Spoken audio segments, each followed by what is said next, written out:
Hey guys, welcome back. I know every time I talk to you guys, I'm always in the car. I need to stop going places. I'm always in the car. But I just got finished running. I did this long 3.5 miles. I'm trying to get back to the swing of things.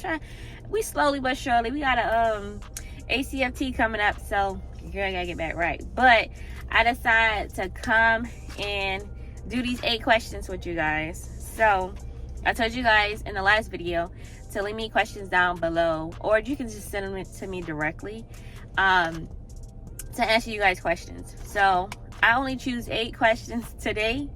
It was a lot of questions. Some of the questions was like the same thing, so I just reworded it and put it together. But I was like, let me go ahead and knock these questions out for you guys. So the first question is, how was transitioning from active duty to reserve? So transitioning from active duty to reserve is a long process. My process took a 1.5 years to finish like every single thing that you had to do. Like I told you guys in the last video, I resigned my commission, so that played a part too. And then also making sure that you did all your time and you did finish your contract out and everything. So you just can't up and leave out of the military, because it's consequences that lie behind it. So that was a long process. And during the time I was stationed in South Carolina, and during the time I was PCS, and so when I filed for divorce, I was in South Carolina, and I didn't know that my kids couldn't come, so my kids had to stay in South Carolina, so I had to move to a different state. But then that took a long process too in order to get back.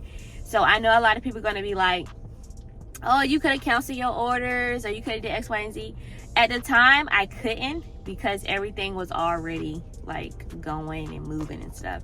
So I couldn't cancel my orders. But when I got there, then that's when I could do all that stuff, cancel, come back, and everything. So then that's when I came back. So transitioning was smooth if you have like the right people in your corner, like sign off documentation. That's what I mean, like the right people. Like, hey, I need this signed. Hey, I need this signed. I need to submit this. I need to put this in the computer. I need to put that in the computer. So if you have like that system of people, like, hey, I need to get this done ASAP so I can get on back to where I need to be going. That would make my process smoother, because people were there to support. And don't feel like you're the only one, because there's a whole bunch of soldiers. And don't feel like it's like a rank thing, because a lot of people get divorced in the military. No matter the rank, race, and nothing like that. A lot of people get divorced. So don't think that you're the only one, okay? Don't think that. So the next question is, did the military assist you during the divorce? So basically, yeah, I answered both of those questions in one. So yes, they help you. We have a lot of resources in the military that help the soldier and the spouse, or your significant other, whatever you want to call them. So they do have resources there. The resources are free, but if you go outside the military, then you don't have to pay out of pocket. So yeah, so we did have resources, and we do have resources, and they're very, very good. So the next question is, do you want more kids? Yes, I do want one more child. I have 3 kids already, and I want one more. But if God tell me I don't need no more, I don't need no more.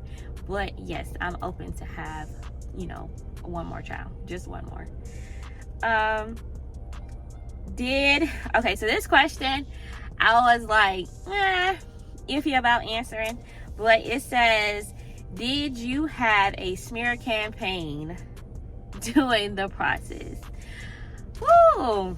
I don't know if I want to answer or not, but to sum it up, yes, I started off counting, which was weird. I was like, should I count? And should I just like keep note of this? Cause it's just like, it's like high school type stuff. It's like this group against this group. It's like just high school stuff.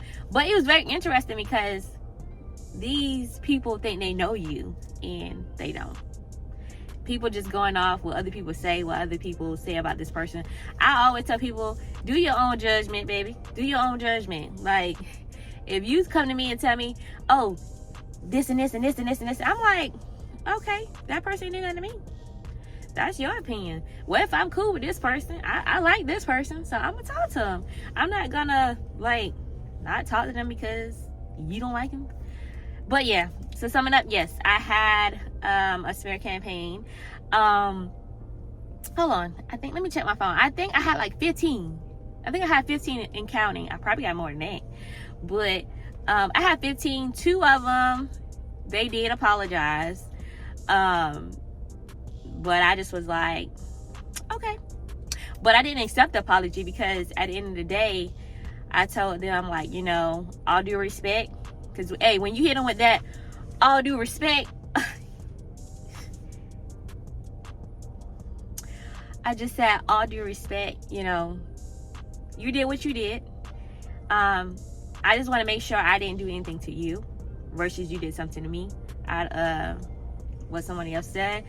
But I just was like, hey, I don't accept the apology, but moving forward, if you got any other questions that you would like to ask me or you pertaining to, just come directly to me like a woman, because basically all these 15 people was women, and they were black women, and I just was like, wow. Like, well, majority of them was black. I had a little mixture in there, like mixture, whatever, but maybe like 2 or 3. But at the end of the day, they were all females. They were all mothers. And I just was like, you know, as another mother, you come into another mother saying that I did X, Y, and Z that I did not do. So I just said, hey, next time, reach out, ask me questions. Like, it's better for people to ask questions versus you assume and you make your own opinion. But that's what people are gonna do anyway. So, but it's one thing to just roll with something that is not true. So yes, I did have a smear campaign, and yes, it is something real. It is something real. But I would just say, at the end of the day, don't let them take you out your character. Keep being a great mom, showing up for your kids. Keep being a great mom or a great dad or whatever. I don't even know who asked me the question, but be a great person. At the end of the day, do what's right. Do what's right for yourself. Take care of yourself. Mentally, physically, emotionally. Like, just take care of yourself overall. Okay, just take care of yourself. The next question is, how did you know that your marriage was over? I knew that my marriage was over because God told me. I was just praying. I just was like, hey, if this don't work out, I know it's something better for me out there. So I would just say, go with your gut feeling, pray about it. And just, okay, hold on. Okay. Just pray about it and just do what's best for you. You will know as a female or male, whatever, you will know when it's time to hang it up. Time to hang it up. Time to hang it up. Okay. It's time to hang it up. The next question is, what did you like most on active duty and reserve? So, active duty, you see all your soldiers every single day, versus reserve, you just see your soldiers. I think I see my soldiers twice a month. Yeah, twice a month. And you see other people, you see other soldiers, not just your soldiers, but you see them twice a month, and then some of them work as civilians and stuff like that. And I just think, coming from active duty, I miss it. Like, some of the things we do in reserve, I'd be like, I would never do that on active duty. I would get this done, blah, blah, blah, blah, blah. And versus I just had to wait around, and for different reasons or whatever. But I would say reserve does a lot, and active duty does a lot, but reserve does a lot versus trying to get everything done in a 3-day or a 4-day situation. I just think that it's a lot of pressure, and it's a lot of like multitasking. Like, it's just a lot of things you got to get done versus the people are not there to get it done. So now it sets you back. So I that was one thing that I really commend, like getting that stuff done, versus active duty. We could just wait until the next day or 2 weeks down the road, a month down the road, and we still in the same situation. So I would say it's just the time of getting the mission done, basically. But I love both. I got to experience both sides, active duty and reserve. And then even if you're on reserve, you still can go back on active duty. So yeah. The next question is, have you or would you start back dating? So I would say yes, but when I'm ready. I think I would say yes, but when I'm ready. The next question, so the last question, so this is question number 8. The last question, everybody, basically this was like the biggest question that everybody kept asking me. How is your co-parenting going? So I would say very interesting. But I have help with it. When I say I had help with it, like I told you guys in the last video, so I go to co-parenting classes. So I go to co-parenting classes. It helps you navigate. It helps you get your, I would say it helped you with different perspectives. Different people went through different things in similar situations. And then if you voice your concern about a situation, they always ask you 5 questions. The first question is, how did you get in the situation? Versus like, what is the problem? Like, why do you think it's a problem, basically? What is your role that you play into it? Why do you think it happened? And then I think that was 3 or that was 4. And then it was, I've got the last 2 questions. What have you done to make it better, or something like that, similar to that question. So basically just ask you questions so that everybody can get a better understanding of like the overview, like where were you at, so the 5 W's, like where were you at, why, you know, all that stuff, because all the questions gonna play into like the situation. So we do like scenarios. This week topic is communication. So basically overall communication, not just communication with the parent. So just overall communication with the parent, the other parent, the children, yourself, and how you just communicate overall. What can ways that you can better help yourself communicate?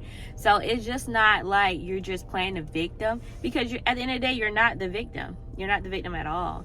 But in similar situations that we always like, since I've been going, it just seems like the other person always starts the confrontation and then play victim when the other person responds. So we're doing those type of scenarios. So basically a person plays victim because they start a situation, and then they'll spin the narrative to say that this other person did that to this other person. So that basically they'll help you navigate that and help you to learn ways to not get caught up in the situation. So I like that, because similar stuff that people was going through happened to me, and I just couldn't understand why people can't do right, why people can't just like co-parent and just for the best interest of the kids. So it's just like you hearing other people's stories and stuff. So that's why I always like, anybody asking about co-parent, just get in co-parenting classes. Just get in co-parenting. Like, take one class. One class is like what, 4 weeks? It's like a I wouldn't say like a college class, but it's just more of like 2 times a week, depending on what course you take. So mine is 2 times a week. You can go in person or you can go virtual. And you just basically, you hear everybody's stories, you voice your opinions, because they're gonna ask you. It's more of like an interaction class, and that's what I like about it, because you can actually like vent, you know, talk, you know, and it's not just females, it's males there as well. In my situation, it's males, females, different type of race groups and stuff like that. So it's a lot of people, and like I said, don't think you're the only one, because you're not the only one. It's other people got way worse than me, or way worse than you. Like, people be going through it, and I just be like, woo, I'm just happy, you know. I don't want to get in that situation, because I tell everybody, God will humble you. Like, all that bragging and stuff y'all be doing, and like people be doing this, I say y'all, but people be doing this stuff, God will humble you real fast, like real fast, quick in a hurry. I seen it firsthand, honey. I just be like, I ain't doing some of the things I used to do. Absolutely not. Because I learned my lesson. I tell you that. I learned my lesson, and I just want my story to help, other people. Even though I didn't tell you my full story, but majority got bits and pieces. And majority of you guys and other people may watch other people experience certain things. So you will learn from them. You will learn from their mistakes. You'll learn from their experiences as well. And in the military as well. So I hope I answer all the questions. It was 8 questions, but it was more than 8 questions. But those are only the questions that I can answer. Some of the questions was very personal. And if I answer those questions, then I will be violating. So I cannot answer some of those questions. But I would try to give you a scenario about it, versus my opinion about it and what happened to me. So I hope you guys enjoyed this Q&A. If you got more questions, please put them in a comment below, or you can just send them to me directly. So majority of these questions were sent to me directly. But I'm surprised nobody asked me the question of why did I do it. And I was very surprised, but I was like, most females know, most males know. I think when it's time to do it, it's time to do it. Or how did I feel about it or whatever.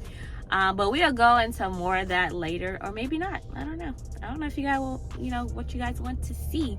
So that's it, you guys. That's basically, I'm gonna sum it up. I'm gonna go pick up the kiddos, and I want to go to the gym, but we'll see. So I'll talk to you guys later.